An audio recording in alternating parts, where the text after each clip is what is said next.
next problem is the educator shortage. So we all hear about the nursing bedside shortage, but we all, if you're a nurse anyways, you'll know that there's also an educator shortages involved in the field. So we have nursing schools that have waiting lists. And because of that, we have students who only a certain amount of students can get into a program every year because we can't handle and give every nursing student the amount of clinical hours required for them to get in and take their NCLEX and go to, the nursing field. So the whole industry is bottlenecked. We have a nursing bedside shortage, not an overall nursing shortage. We also have a nursing educator shortage, and there's a lot of reasons for that.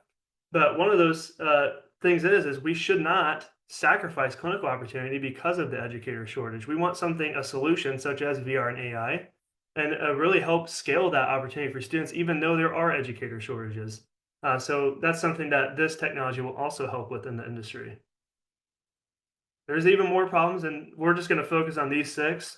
4, 5, and 6. VR naturally helps with, especially with the right software. There's space limitations. A lot of schools and hospitals don't have the space to build a fancy VR lab. The software shouldn't make you create space for it. That's kind of the whole enticement of getting into VR in general, is that it's accessible anywhere, any place, anytime. As long as you have Wi-Fi, you can access these simulations. And instead of building on a whole new wing of sim lab for a school that maybe costs $1 to $2 to $3+ million, and with all the equipment, all that, you're just simply putting on a headset, and you have a digital lab space right there with unlimited amounts of patients and unlimited amounts of experiences. And then you got the problem number 5 is the realism. The mannequins are great. There's never going to be a replacement for those mannequins, and they're getting better. But they don't necessarily serve as great stand-ins for real people because they have physical limitations. The mannequins can't move like people. Maybe in future time, we will have mannequins that can completely move like real humans, which would be pretty cool and kind of creepy at the same time.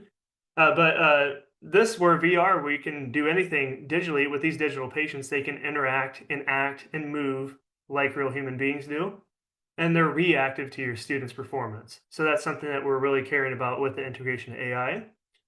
And then number 6, expenses. So of course, the cost per simulation is pretty high for a lot of nursing schools, a lot of hospital systems, because of the disposables that are involved. There's lots of studies that show just a simple central line dressing change, check off for hospitals costs a lot of money because of the disposables alone, not just the staff it takes to be there.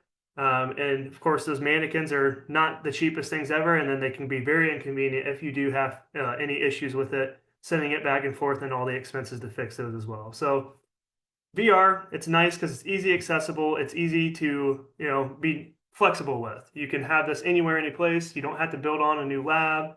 It's giving you that realism you need with the interactiveness. It's immersing you as if you are in that room.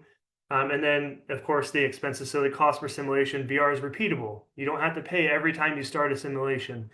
So this is a scalable and repeatable experience that you can give nurses. So.